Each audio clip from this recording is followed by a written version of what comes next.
हाँ, आपका इसके बाद आता है मेमोरी यूनिट और स्टोरेज यूनिट। स्टोरेज यूनिट जो मेमोरी यूनिट होते हैं इसके दो पार्ट होते हैं, एक तो प्राइमरी मेमोरी और एक होती है सेकेंडरी मेमोरी। प्राइमरी मेमोरी कौन सी होती है? जो प्राइमरी मेमोरी को इंटरनल मेमोरी भी बोलते हैं, जो इस तरह से कंप्यूटर का जो अंदर सीपीयू होता है, सीपीयू में छोटी छोटी इस तरह से चिप्स होती हैं, ये उनको ही हम प्राइमरी मेमोरी बोलते हैं। तो इसके प्राइमरी मेमोरी के दो पार्ट में डिवाइड कर देते हैं हम। एक तो रैम होती है, एक रोम होती है। रैम में क्या आएगी? एस रैम, डी रैम और एस डी रैम। रोम में क्या आएगी? प्रोम, ई प्रोम और ई प्रोम। इनके बारे में थोड़ा थोड़ा यहाँ पे लिख रखा है मैंने, एक बार देख लेना। जैसे रैंडम एक्सेस क्या है? ये स्टोर डाटा एक्टिवली जो being used by the computer. जो हमारी अभी इंफॉर्मेशन चली हुई है वो डाटा जैसे इनपुट दिया हमने और प्रोसेस होने लग रहा है, जो उसी एक्टिव टाइम पे जो यूज हो रहा है ना, वो कहाँ पे स्टोर होता है? रैम में। इसी तरह ये बता रखा है, retain store information as long as the power supply is on. जब तक पावर सप्लाई ऑन होती है तब तक इसमें रहता है। अच्छा, ये डायनेमिक रैम क्या करती है? Store binary bits in the form of electric charge on capacitor. देखो ये क्या करता है? ये बाइनरी बिट को करता है किसमें, किस की फॉर्म में रखता है? Electrical charge on capacitor. Capacitor में ये रहता है, लेकिन ये क्या होता है? स्लोअर होती है रैम से। उसके बाद आती है, काफी कॉस्ट इफेक्टिव भी होती है, मेन मेमोरी में ही यूज होती है ये भी। अच्छा, एस रैम होती है। एस रैम में होती है कि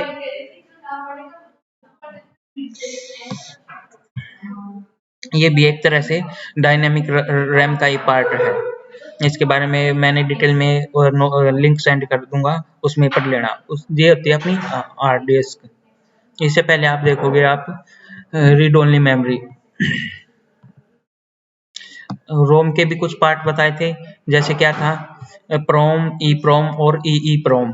ये क्या करते हैं? Store information that are used to start computer. It is an non volatile and meaning data is lost when the power is switch off. इसका मतलब क्या है? सिंपल सा ये ध्यान रखना है, जब हम कंप्यूटर स्टार्ट होता है, आप देखते हो विंडो आता है, अपने आप ही कुछ ना कुछ होता रहता है। वो इंफॉर्मेशन किस कहाँ पे स्टोर होती है? वो इसमें रीड ओनली मेमोरी में स्टोर होती है। देखो, कंप्यूटर स्टार्ट होने के लिए हम क्या करते हैं? कोई इंस्ट्रक्शन नहीं देते, सिर्फ एक वहाँ पे स्विच ऑन का बटन होता है, सिर्फ उसको ऑन कर देते हैं। लेकिन जो बाकी की इंफॉर्मेशन होती है, क्या करना क्या नहीं, वो सारी रीड ओनली मेमोरी में ऑलरेडी स्टोर होती है। और उन्हीं के बार बार में जब भी कोई सिस्टम कंप्यूटर ऑन होता है तो वहीं से डाटा फैच करता है और उन्हीं इंस्ट्रक्शन को एग्जीक्यूट करके ऑन होता है। तो ये क्या होती है? कहाँ पे स्टोर होती है ये इन्फॉर्मेशन? जो किसी कंप्यूटर को स्टार्ट करने के लिए जरूरी होती है, रोम में, रीड ओनली मेमोरी में। ये इसके कुछ पार्ट हैं, ये एक बार आप देख लेना। इसके बाद आता है आपका हार्ड डिस्क। ये क्या होती है हार्ड डिस्क? कब जैसे रैम का, प्राइमरी मेमोरी का साइज होता है काफी कम। इनमें क्या होता है? सिर्फ रनिंग टाइम का, जो हमारा कोई प्रोग्राम चलने लग रहा है या हम कुछ कैलकुलेशन कर रहे हैं, वो यहाँ पे स्टोर होती है।